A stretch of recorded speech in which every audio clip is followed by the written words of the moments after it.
What is going on, everybody? We're back with another CCW review. I'm Nick.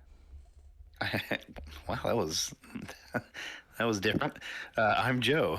And we're talking about AEW Dynamite from March 25th, 2026. Listen. I liked this episode. I know you didn't. But to be fair, I really did not. I watched the worst ever episode of Dynamite last week. And Oh, this was better than last. This was better than last week. I was thoroughly entertained tonight. There were a couple things I thought sucked. I will say, but this was better than last week. But I felt like we actually had after the direction pay-per-view- tonight. Even if I don't like all the directions, I still say at least Sure. there is direction. Well, they're very hastily building to their next pay-per-view now because they wasted a week. Well, they got to build 12 matches. They've got 3 weeks to do it. No, they don't. It doesn't need to go till 1 a.m. on a fucking school night. Not that I have school or anything. Is this one on Sunday too? I don't know. I haven't even looked. I'm afraid to look, to be honest with you. When is? If he does a review on Sunday, he needs to start that shit at like 6 o'clock. Yep. Oh, wait, he already does. Like 4 o'clock. Sunday, April 12th. Oh, fuck me. I don't mind it, but I also work from home, so you go in the afternoon anyways. Dude, it takes my whole Sunday night. My problem with it being on Sunday is I work Sundays. So, like, I have to work around and find a way to get my work done before the show starts. Not much fun. So anyways, straight out the gate, we got Taz back, and I was excited. I was like, oh, thank God. I don't know how long he's around this time. At least there was somebody to bounce and stuff off of and stop Tony Schiavone from talking. A lot of times, I actually felt tonight wasn't as bad as it normally is, and maybe it's just because Taz is there. It might be. You do enjoy a good Taz on Taz tries so hard, and the other two fucking morons just screw it up for him. But like later in the show, where Taz is trying to heal it up, and he's like, and Excalibur's like, well, you don't have any friends, so you don't understand. And Tony is like, yeah, you do. You got 2 friends right here, buddy. there was the funny part. I'm over here squeaking because it was so funny. The funny part was, ladies and gentlemen, I am 40. I am not going through puberty. It's okay. Dude, there was this one line specifically where Daniel Garcia, or no, Mox had gotten in the ring during their match, and Schiavone goes, look out, right after Taz had said something, and Taz goes, what am I looking out for? And Schiavone was like, no, not you. He was like, Mox just got in the ring. He's like, you don't have to look out for anything. And Taz was like, oh, okay, I'm just making sure. Dude. That sums great. up this entire show. It was great. Because it's like things were supposed to happen like normal. And then something goes wrong. Something goes wrong. Or something is off. And it's the whole show is like that. Yeah, it is. And we'll get to it. So, EVP title versus AEW #1 contendership match. Did not go the way I thought it was going to go. So, guys, listen. I had this whole story planned out in my head that I was like, okay, this is what I think is going to happen, right? I was like, I think Swerve is going to win. I think he's going to abuse his EVP power, and he's going to, like, go to wrestle MJF at Dynasty.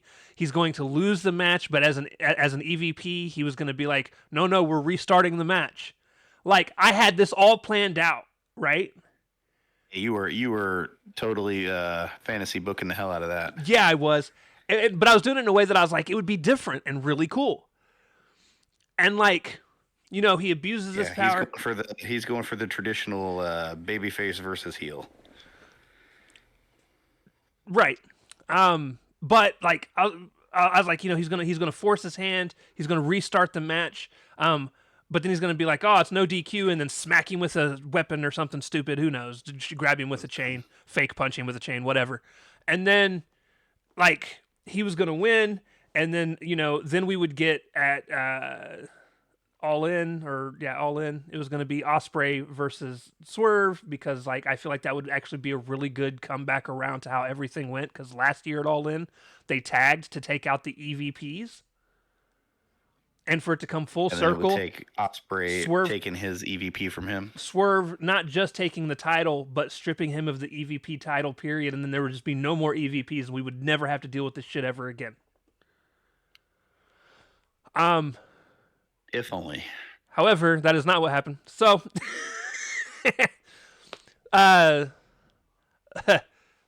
Swerve hit an avalanche something on Kenny from the top rope that looked like neither of them were too sure about what the spot was. It was like a belly to back. Right. I think. It was kind of like an angle slam, but kind of not. They were up there hugging it out, trying to get positioning for way too long. Way too long. There just needs to be a point that you stop whatever you're doing and switch it up because like they were this ain't working. Yeah, there was a lot of weird, awkward moments in this match where they just didn't seem to be on the same page. Now, one thing that I did not mind that happened, because here's the thing. I don't want every match to be super clean. Because if everything's super clean, then it looks way too rehearsed. Choreography. So there needs to look like there's a struggle. So but they were actually struggling. There was one part that I actually did like, and it's when Swerve was going for the pile driver on the barricade and they kind of fell over into the crowd. Because they didn't fall super hard. They didn't like splay themselves all over the crowd. They fell just on the inside of the barricade. And then they was like, nope, fuck this. So they got back up on the barricade. They did the move. And I was like, I actually liked that because it actually looked not bad. But the rest it did look bad? When Swerve was sitting in the chair and Kenny ran across the arena to high-five a kid to run back to then knee him in the face. It didn't bother me. It's wrestling. Swerve silly just things happen. Sitting there for no reason because he got chopped and then just sat there for several seconds. People sit while there. Kenny ran to knee him in the face. People sit there while Brody King barks and then eventually runs and splashes against people. And I would have the same problem. Yeah, I don't have a problem with that. That's a normal wrestling thing at this point. If you did something devastating beforehand, but they were literally just exchanging chops. Yeah. Swerve had this really cool move where he started to do a suplex but turned it into like a powerbomb. I was like, that's pretty neat. He ended up hitting a house call, 2 Swerve stomps, Kenny kicked out. Annoyed me, by the way, because I'm like, again, I will always had months of creative booked. No, not even that. I have a problem with finishers not being protected at all. Like, I'm not even talking about like this. Not like if it happened every once in a while, cool. It is what it is. But it's like every match ever, people kick out of 3 or 4 finishers. I've always said that. Starting though. to sound like me. It's always been a thing I've had a problem with. Swerve teases a V trigger of his own. Kenny stops it and hits one of his own. Swerve hits a vertebreaker, and I'm like, he's gonna get the pin here. Nope. Kenny kicks out. On the 3rd attempt at a one-winged angel, Kenny finally gets it. He gets the win. At least his move is protected. Yeah. And the only move in all of professional wrestling that's protected. I think only one person has ever kicked out of it, and I am pretty sure it was Okada. And it was Kota Ibushi. Was it Ibushi? Well, there might be like 5 people that have kicked out of it at some point, but it does not happen often. Because I want to say I think Will Ospreay's kicked out of it as well. Kenny's kicked out of it. Yeah, but it wasn't Omega doing it to him.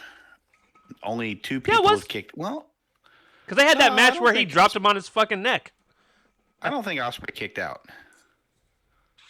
We'd have to. I'm not gonna say. I'm not going to because I don't care that much.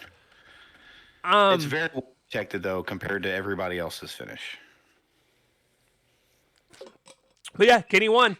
Listen, the fan in me was happy either way because I like them both. I can't complain. I can complain, and we'll get there. We'll get there. So, Kenny wins. I actually enjoyed the match. Minus again, there were a couple spots that were a little sloppy, like the one where they were trying to do move off the top rope and they could not get their footing how it was supposed to be quick enough. Their first match was way better. Way better.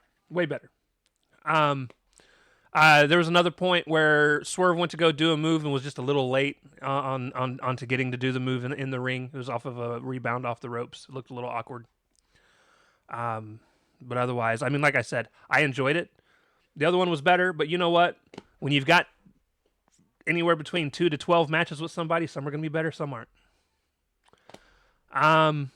Not a bad way to kick off the show, but it could have been better. Could have been better. Yeah, it should have been the main event. Backstage segment, we get Will Ospreay cutting one of the weirdest promos this man has ever cut in his life.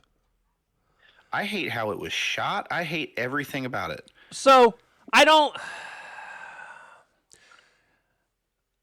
Okay. Why were they so close to his fucking face? Because he was able to make himself cry on command, which I thought was cool.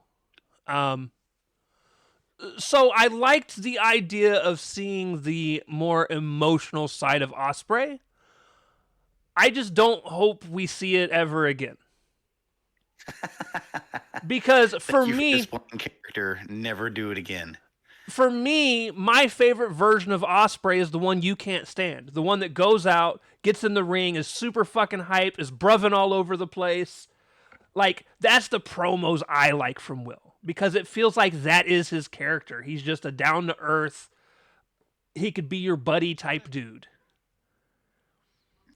Now it seems like he's being really serious. It felt like he tried to be really, really serious. And again, mad props for him being able to make himself tear up the way that he did because he got that emotion across. I didn't really care for it personally. I don't disagree. I was not a fan of the promo. He did better with that than Liv did. I'll give him props. Not very many people can make themselves tear up and actually be somewhat believable. But like, I'm not a fan. Go out there and bruv it up for me, dude. That's what I want. That's the Will Ospreay I'm a fan of. Now, other than that, though, some of the things he said, he basically, I love that he called out Pac and was like, "We've never shaken hands." So you just lying out there. Absolutely lied about that. And then he was like, "Yeah, I want to see you at Dynasty." Ospreay, not Ospreay. Moxley. And I put in the thing, they never actually said it was going to be on an upcoming Dynamite, but I figured we were going to get him in Pac at a Dynamite coming soon, and apparently it's next week. So, yep. That's going to be fun. The man that gravity forgot. It should be very good. Should be. Who's not going to do any flying. It's going to be all Kenny.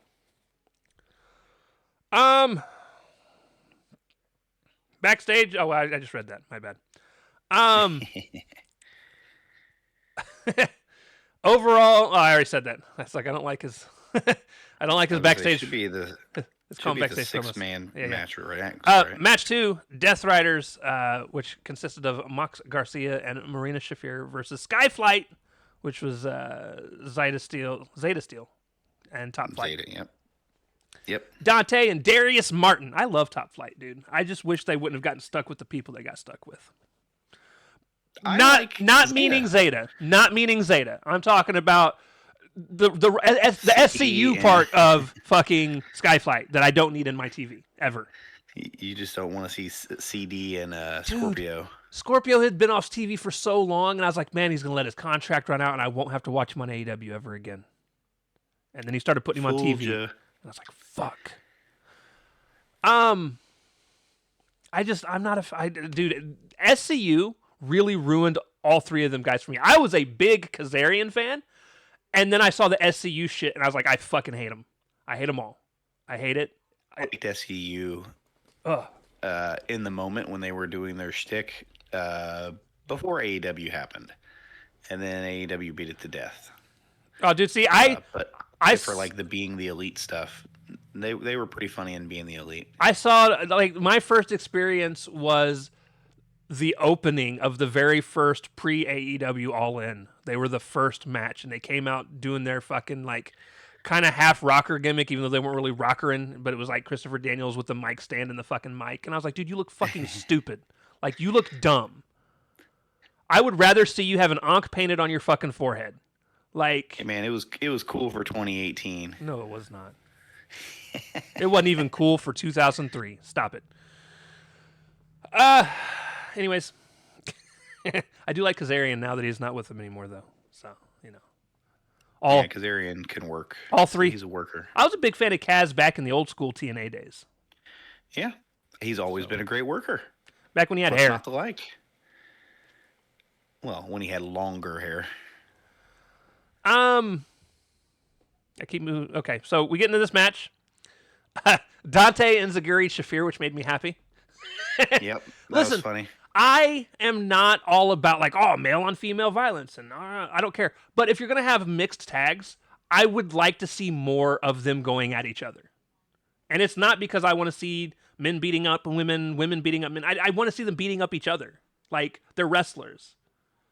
And they do the AEW usually handles it very well. Oh, yeah. It's not like, a man has a woman in a corner and just beating the mess out of her. Right. Like a move or two gets exchanged and then they move on to the next spots. Right.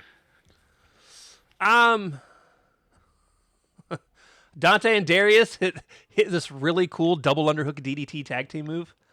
I really liked it. Yeah. That should be their finisher. I'm just saying.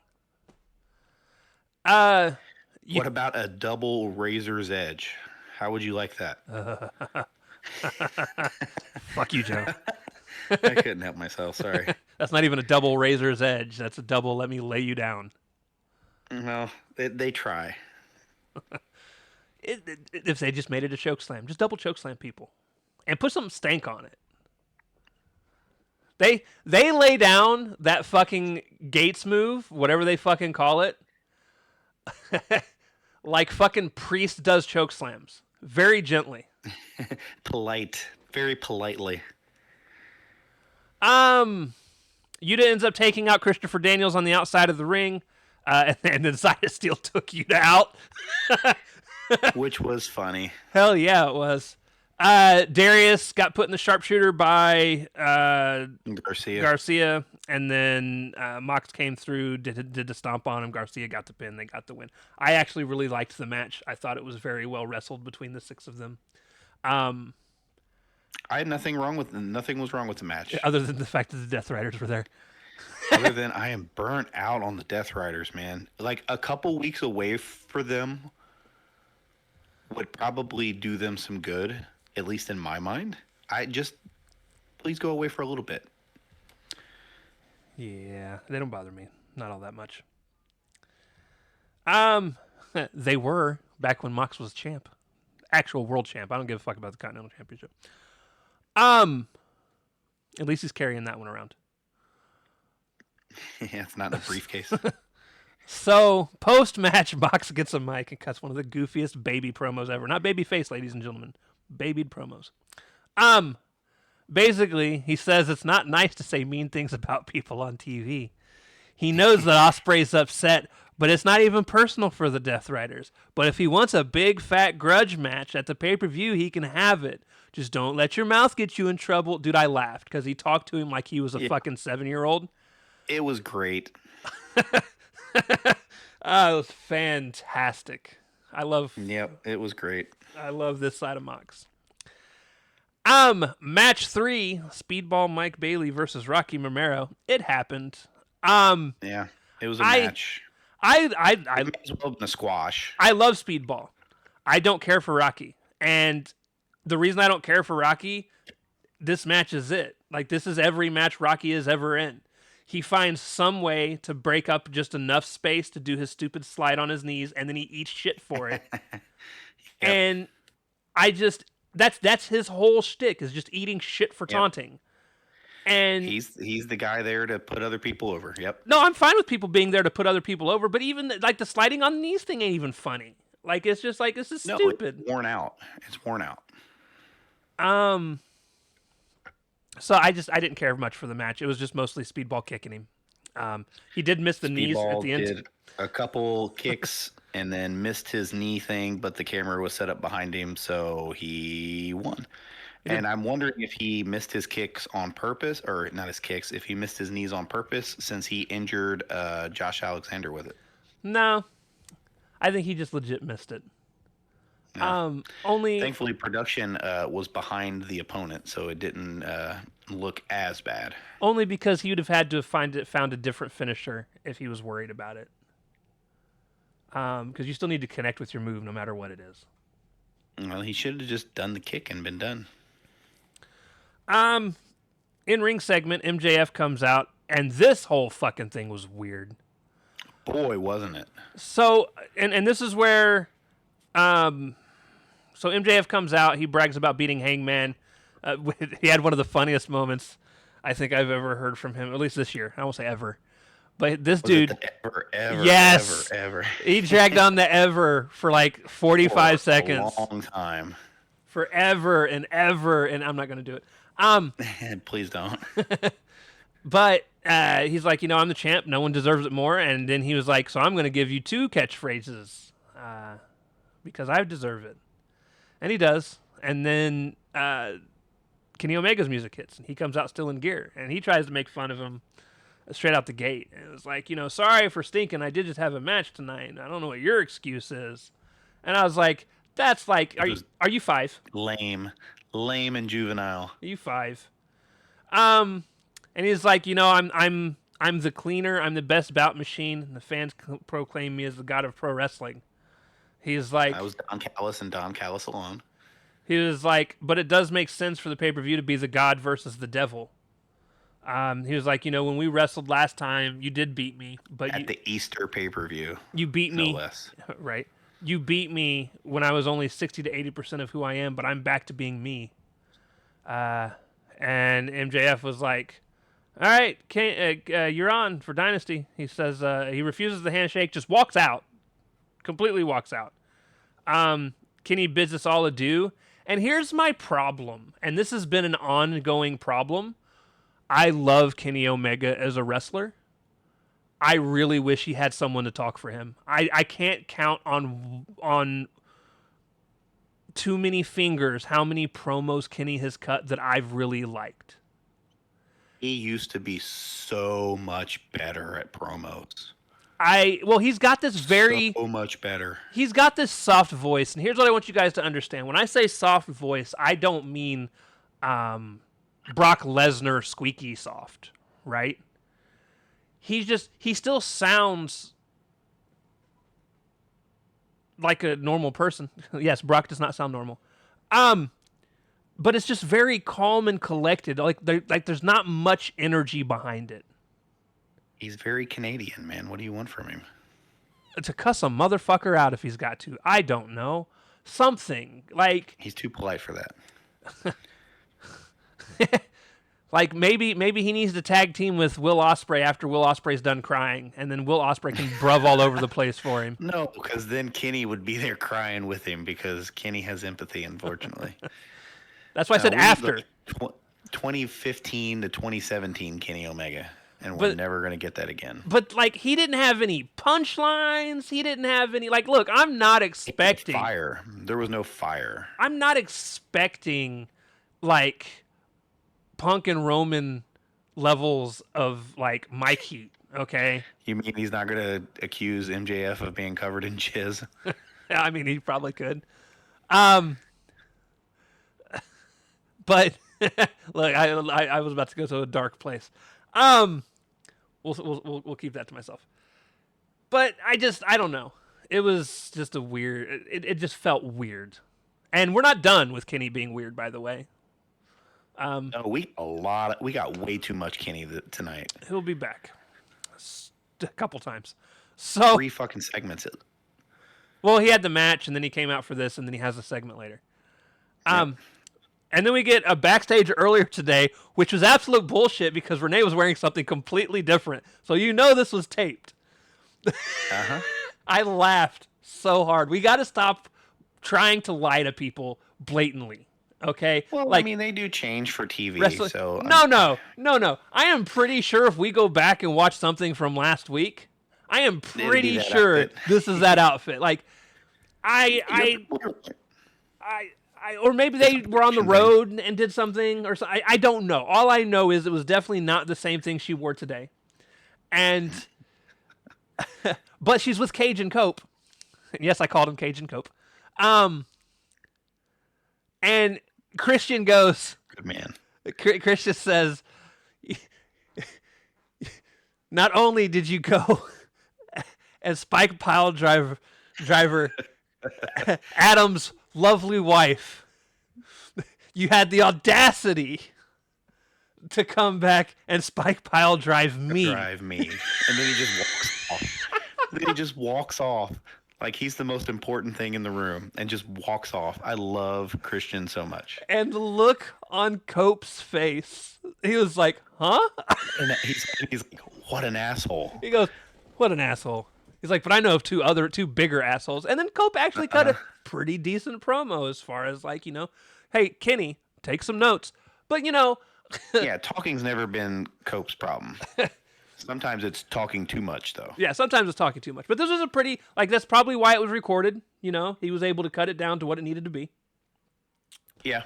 And we got a decent little rant from him talking about, oh, the things you did to my wife. You used to spend time with my family. But kids know your kids, and they go to the same school, and it'd be great if the kids got into a TLC match in the middle of class. Anyways, so my dad's better than your dad. Right after this in the commercial break, FTR comes out. Their music hits. Stokes says some shit that we don't matter. This is one of those times he just probably should have shit that was Cash's part of this promo was not very good either. Cash comes out and he's like, "Look, we made the choice to dump the dead weight." And he was like, we weren't gonna sit back and take back seat to live in Cope's shadow during Cope's going away tour. That was not our goal.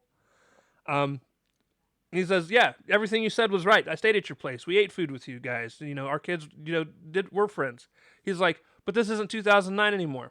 I don't need your wife. I don't need your stupid kids, and I don't need you." I actually didn't mind what he said, but he felt the way he said it came off as almost like he didn't even want to be out there. Yeah. But then Dax came in and saved it, and he was like, "Yes, he did. Dax is by far the better talker there." He was like, "Look, you're just a shell of your former selves, and now you're just a nostalgia act. Even our boss knows that." Yeah, that was a good line. He says, "And look, I love your wife, but if I'm willing to drop her on her head, what do you think we'd be willing to do to you?" Yep. I was like, that was a good one, Dex. I like Dex. I was like, yeah, promo saved. During them about to leave, OC and Roddy's music hit.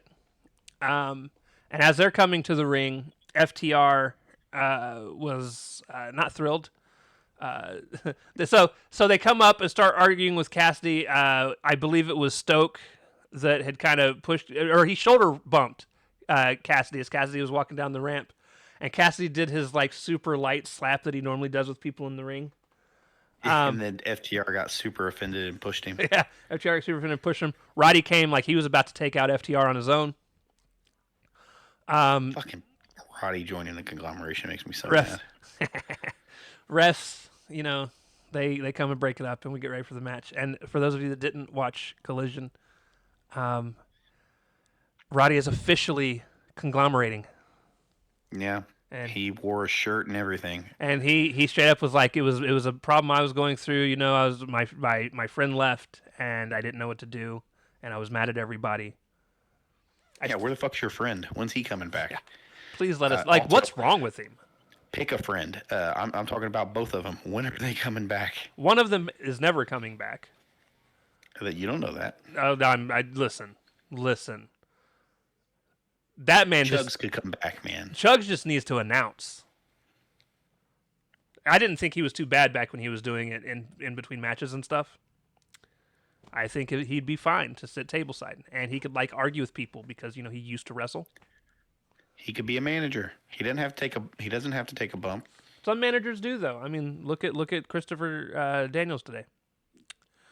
He took a bump. Stoke has taken many bumps. That man has died a couple times. Yeah, that man has missed so many tables. So then we get the match. It's the conglomeration versus the dogs. I actually really enjoyed this match too. I don't understand Connors. He is a little guy who tries to wrestle like a 300-pound man. He reminds me of Matthew McConaughey All right, all right, all right. from the what was that movie Matthew McConaughey was in when he was really young, where he made that really fucked up line that wouldn't pass in today's. Oh, the thing about high school girls is, Yeah. yeah, I keep getting older, but they keep staying the same age. So What the fuck was that movie? that's what Clark's vibe. Listen, not that part of I'm not saying that.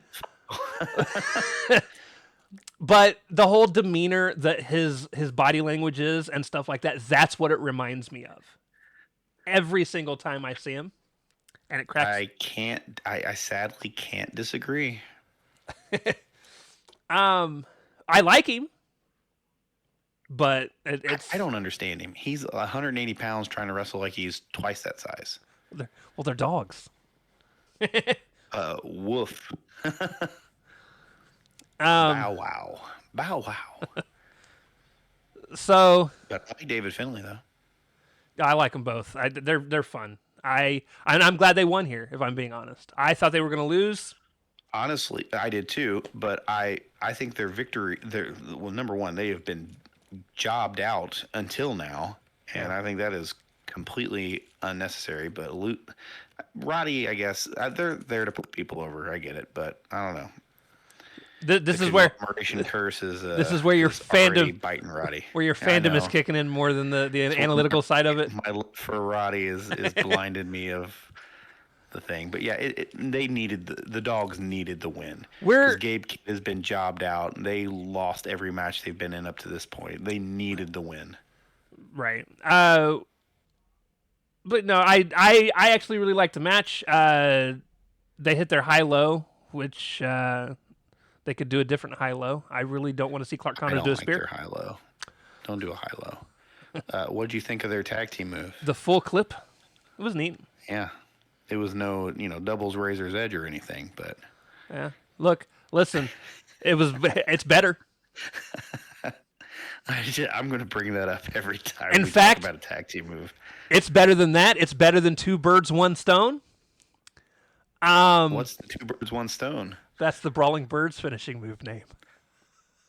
Did you not know Oh, that? God.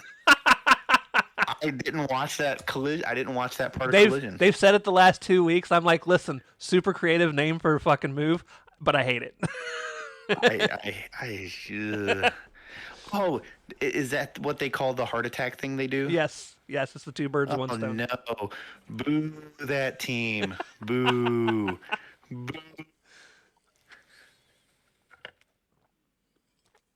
Boo! So, we get a vignette after the match is over. Divide Dominion, or whatever they're going by. I'm pretty sure that's it. Megan Bain and Lena Cross cut a really good fucking promo. Dude, Lena Can talk. can talk. She's She's talk. really She good. can wrestle. She's better than Bane. I don't know if I'd go that far. She can talk better than Bane. She can talk better. She wrestles about the same as Bane. I'd say their wrestling skills are about the same, and they both. Honestly, I can't wait for the inevitable implosion, so that they can fight. Yeah, big bitch slap fight. Yes, That's big meaty bitch match. That's what I'm excited for. In fact, if you want to find a way to get Camille back involved, and we could just have a triple threat of meaty, crazy women, Just big meaty, thick chicks. I'm down. Then my favorite promo of the entire night happens. Kyle Fletcher's backstage. I love Kyle Fletcher, dude. This was just a normal Kyle Fletcher thing. There was nothing He good, was- nothing bad. It was just Kyle Fletcher being Kyle Fletcher. No, but there's so much more to it. He was like, look, I'm undefeated this year. No one else can say that. He was like, and you know what? I don't agree with Don Callis as far as helping MJF. I think we should be going after MJF. And dude, it's the start. It's the start of the dissension. Because he's not the only one, and we find out that later tonight as well, which we already knew anyways. Yeah, because Andrade was against it when they announced it when he took the briefcase on Collision. Right. But he was like, I don't agree that we're helping MJF. He's like, I think we should be going after the title, and I don't think there's anybody more suited on the team than me. Oh, dude, we're gonna get an MJF in the Don Callis family. Um, and he's like, and before I go, he's like, because he's like, I should be fighting for the world title. I was like, but before I go, I need to clear some things up. And then Talk walks in, and he's like, hey man, I just want you to know we'll always be family, and nothing's gonna come between us. And Talk is like, hey, I agree, and besides, Proto Sheeta came before anything else. And he's like, yeah, you're right. And and then of course Talk was like, especially Okada. Always talking that shit. Yeah, they need to blow that off so this can move on. But I liked the promo because again, it's starting to show the seeds of deceit for him specifically. I will be super glad for him to get away from Don Callis. Me just too. So we can see something different from him. In fact, I think it'd be cool to see him break away and his excuse be like, you're holding me back by wanting me to go for the TNT title. Yep. Like I'm not up in front because of you. And he's putting a cop over everybody else. Yeah. So then we get our match 5, AEW Women's World Championship match, Tekla versus Mina. Ended up being a better match than I thought it would be. It was fine. I always worry when Mina Shirakawa wrestles anyone because she's either very hit or very miss. And there was way more misses than hits. I agree. But this was solid. They had a really good match together. You could tell they've wrestled together before. So they've got at least some sort of chemistry. Mina hit a pretty nice DDT pretty early on. Yep. However, for as good as the match was, the finish fucking sucked. The finish was bad, and I'm sick of the whodunit already, and it's been like 2 weeks. Yeah, guys, if she's going to be out for 9.5 to 12 months, depending on how long, she wants to take after she's done with what she's doing. I don't need to hear this every week. It's not that deep. Bring it back. Somebody can do it for The Rock, and we'll move on. I don't. Yeah. I don't. I get they're probably being careful. They don't want to announce that she's with child, and then something happened while being with child. So I get, and it's nobody's fucking business but her and Juice's. If that's what it is, I mean, that's what I think it is. It's the only thing that makes sense. But if that's what it is, it could. Based on the reports, because the reports are all over the place too. Like they're saying she's not. She's out for at least 9 injured, months. But she's out for at least 9 months. And, yeah. It's the same stuff. This happened not too long ago. Who was it that got pregnant? And then a lot of people were like, oh, they're probably was it Naomi? Yeah. Except she came out, very shortly after and announced it herself. Yeah. Yep. So. But yeah, I enjoyed the match. Backstage. Yeah, it was fine. I like that Tekla actually gets out there and defends her belt. Oh, yeah. Love it. I just wish she'd get away from the Sisters of Sin. Well, the good news is they only came out to celebrate afterwards, so they weren't really involved. No, they need to keep it that way. The weird finish. So Tekla breaks out some brass knuckles, does a really good job of hiding it first, but then very blatantly hits her right in front of the ref, and the ref just pretends like he's blind, I guess. It's AEW officials for you. That's wrestling at this point, dude. I don't. We have, but these referees aren't that bad. No, they just completely fake 3 counts, so or kickouts at 3. Yeah, that was stupid. I agree. I feel like across both companies, we have the worst batch of officiating that I've ever seen in wrestling as a whole. Yeah, we don't have any Mike Chiodas and Hebner brothers and the likes of that anymore. Charles Robinson, even though he is still there on SmackDown, I believe is what he works. But the era of those referees are gone. Right.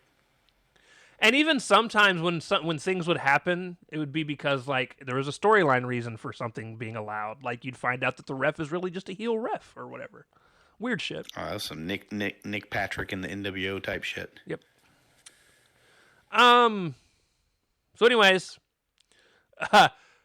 Kenny is being interviewed backstage by Renee in a completely different outfit from earlier today, and next week we're getting a contract signing, but there's not allowed to be any contact or the match is off.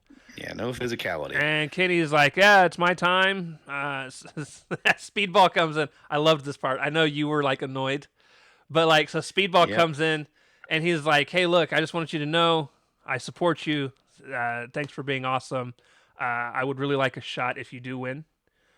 Which I'm about tired of that happening, by the way, with faces coming up and being like, "Hey, if you win, I want a shot." Hey, I'm your buddy. Give me a title shot. It's not. I'm gonna call it the Dragon Lee syndrome. My complaint isn't Speedball specifically doing it. It's that it's happened like 15 times in the last 5 months. Minor exaggeration. It's happened a lot lately. But then he shakes Kenny's hand, and he's shaking like a madman. And Kenny goes, "You can let."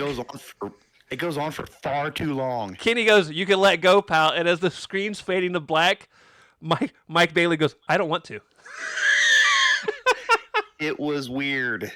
God, it was weird. I loved it because of how weird it was. What the fuck was this show, man? Oh. Backstage, we find out that, well, guess who's not actually in trouble? The Demands are on TV. Ricochet. Yeah, I messaged you. I was like, "Hey, Ricochet still has a job." Ricochet. Look, I never thought he should have lost his job over this stupid shit, anyways. But Either. I did think he was going to be off TV for a couple months. I was surprised when he popped up on TV. He's been off for a few weeks now, so just 2. That's a few weeks. That's perfectly okay. He sounded sick. He probably should have been off for at least another 1 or 2 to get better. Well, he's probably really stressed out about shit. Yeah, that could be it. But he was like, I was unfairly put in a 21-man battle royal and I lost. He's like, and Tonga, whatever the fuck his name is, he was like, you were there trying to help me. And he looked at the other guy and goes, I don't know what you were doing. What is that? Bishop Khan. Tonga Leona. I forget his name. Tonga Leona. You know how I start to remember Bishop Khan's name? For whatever reason, when I look at him, the fucking rap song, only because it rhymes, where he's like, Bishop Don Juan pops in my head, and it converts to Bishop Khan for me. Yeah, close enough, right? So, but yeah, he feels like he doesn't understand why Kenny gets to have a world title match when he beat Kenny Omega's ass. But yeah, I was surprised to see him on TV. Happy to see him. Surprised to see him. Yeah. He's already talking shit with fans again on Twitter, so he's back to normal. That's nice. Good. Let's turn the page and not dwell on it. Match 6, Roosh. I didn't call him Rush this time. Yeah, good man. Roosh versus Darby Allin in a no count out match. And this entire match was just so Darby could take pain. That is... Yeah, Darby was just bumping himself off of the entire ringside area. Let's see. There was like a throw into some steel steps. There was... he dove for Roosh to the outside, and Roosh Olayed his ass. He landed on his shoulder and... into the barricade. His way into the guardrail. Roosh overhead belly-to-bellied him from the apron down to the floor. He hit his legs on the fucking guardrail when he got thrown at ringside. But the man that feels no pain, back from break. The Gumby of professional wrestling. Roosh tries to taunt. Darby dove on him. Didn't matter. Roosh headbutted the shit out of him. But Darby ends up winning with a roll-up. Yeah, Roosh took 90% of this match, and Darby won with a roll-up. Yeah, he did. It was weird. Post-match, listen, that's the best way for him to win, because if he would have actually won in any other convincing way, it would have been even more weird. It's just weird that there was really no back and forth. Well, so my problem with this, too, is we all know it wasn't supposed to be Roosh. wrestling this match. It was Who on. was it supposed to It be? was going to be Andrade. Again, with everything going on, I'm wondering if they're not gearing up for Andrade to jump ship.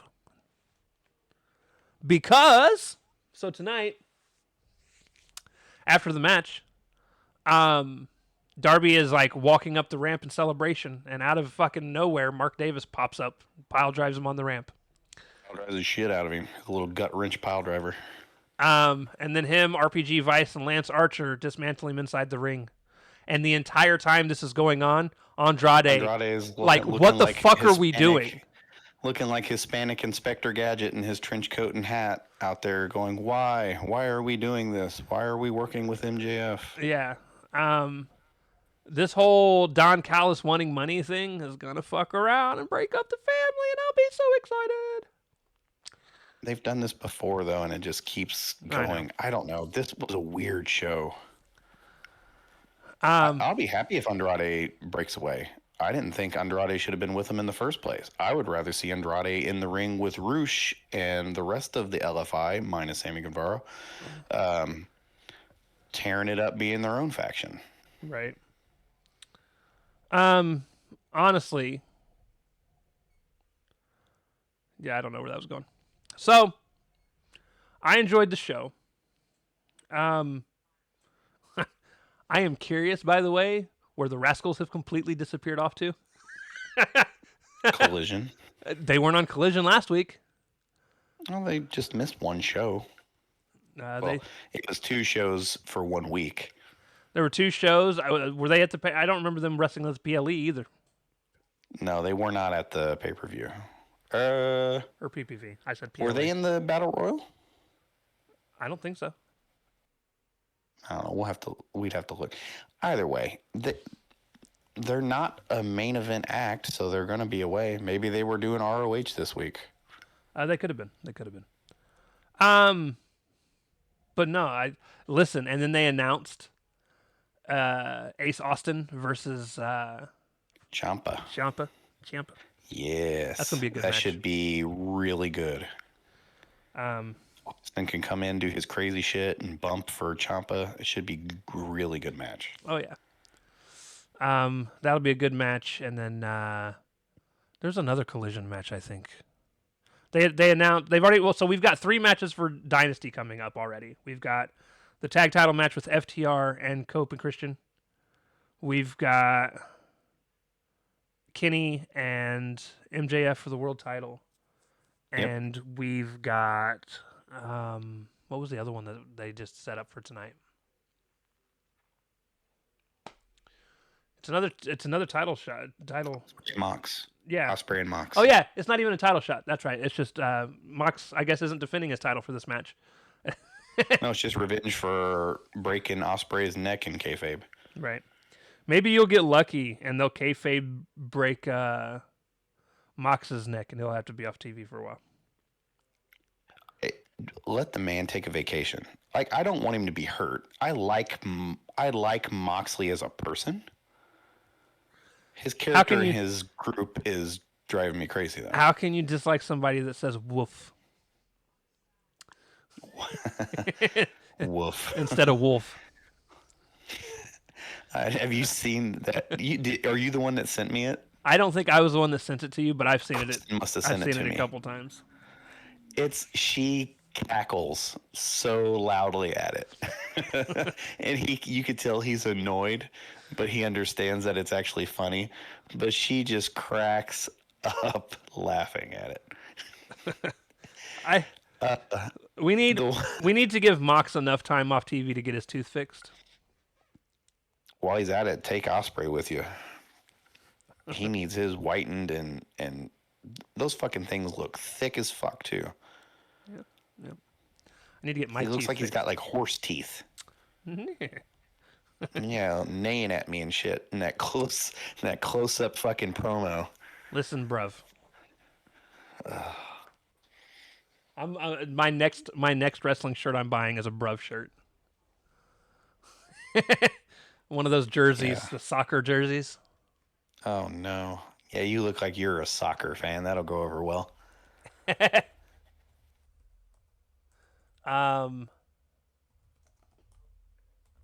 I don't even remember where to buy. Oh, it's Shop AEW. I wonder how much they are. Yeah.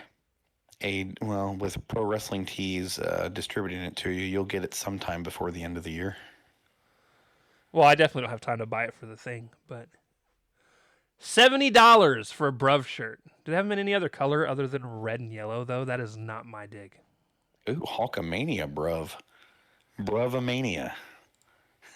I mean, it ain't quite like that, but I was really hoping for like a blue or a red one, or a blue and red one would be nice. They got any Eddie Kingston merch I can rock for Saturday? No, but you'll probably be able to buy some. He is there. He is there. Kristen looked up prices for pictures because she's a jerk too. I was the one that probably she probably. Well, I was the one that I think that initially brought it up. I didn't think she would actually try and go through with it. You know my wife. She's something else. I'm not bringing any money to do things with. I will be eyeballing everyone again this year because I'm weird. You're fine. Actually, it's mostly because I had to pay a $500 fucking electric bill. That was fun. Woo, buddy. Almost 600. Yeah, That that shit is crazy. cold month. Cold month. My mom's was like 900. Oh, you were asking if Kingston has any stuff. So. Only jokingly. No. Kingston. Eddie. Nothing great. He has a shirt that says "Redeem D's nuts." That I would actually rock because that's funny. My favorite shirt that got I don't have it anymore. It would have been old as fuck. You remember I had the Make 7 Up Your shirt? Oh yeah, I remember that shirt. It's a fantastic shirt. Who's the other? Who did I just mention? Oh, Fletcher. So Kyle Fletcher doesn't have anything good either. His is all like it's all like Protostar stuff in the design that the wording of his stuff is. Very basic T-shirt then. Or stuff with his picture on it. Like legit, I think AEW's fucking up by not putting their varsity jackets on sale. Like their little tracksuit things? Well, the varsity jackets that they wore at the pay-per-view. Remember Mark Davis had the yellow sleeves. Fletcher had the pink sleeves, and I even told you, I was like, I'd rock a pink one. Oh yeah, okay. And then I think, who was the other guy? Davis had the yellow. It was Okada, and I think he had red, if I remember correctly. Yeah, that sounds about right. But they do a lot of things that confuse me, like in terms of like, like dude, their whole merch situation is just like that it's a missed opportunity. It's a giant missed opportunity. Like they should have done both of the puppets that Harley Cameron put out. I guarantee you they have no distribution other than Pro Wrestling Tees. They've not invested in that side of the business really. I guarantee you if they would have put out the Mercedes Moné puppets, that shit would have sold like fucking hotcakes, dude. Rob, you're not wrong. You'd have had an entire crowd. Those made would be expensive. Yeah. It's an investment. They don't want to do that. I agree. And at this point, they should have done that, but they also should have done many other things that they haven't done yet. I'll be rocking my Cena shirt because it's the only wrestling shirt I own. But it will probably be under a hoodie, depending on I don't know how hot or cold it's supposed to be Saturday. Saturday is supposed to be, 52. So yeah, hoodie weather for sure. And I don't have to actually expose my shirt in a fit of glory. You would have found some like-minded folks there, right? But anyways, yeah. So we have by the next time you guys see a video from us, we will have been to a convention. wrestling convention. Yep. Circle City Expo. Circle City Expo, and then we will probably Squared Circle Expo, whatever it's called. I think it's a Squared Circle Expo. And then we will be covering Collision. Saturday. Saturdays will be a wrestling full day. Yep. So probably hitting the toy pit as well. Awesome. Even though I'm broke. That was 2 paychecks ago. I dropped like $500 at the toy pit. I know. I figured you were probably because I know you're in between the times you get paid. Well, the big problem is I'll actually get paid again by the time we go. But my problem is my entire first paycheck goes to rent. I pay $1,800 in rent. Yeah. It's not my entire first paycheck, but it's enough of it that like I don't have money to bullshit with. All right. The beginning of the month is where most of my bills are paid as well. Yeah, that's my problem. It's not just rent. It's that car payment. And then actually just that and car payment, because my car payment, I pay 2 car payments a month. They're both $300 a piece. So my first paycheck is legit just rent, car payment, and then what little bit of groceries I can afford. And then it's my second paycheck that I get. I have an insane amount of money to play with on my second paycheck every month. So I can't complain overall. Unless you just spent all your money already. Unless I pay $600 for a fucking light bill. So there's that. Anyways, that's life. We love you guys. We will talk to you Saturday leading into Sunday. Deuces. Later.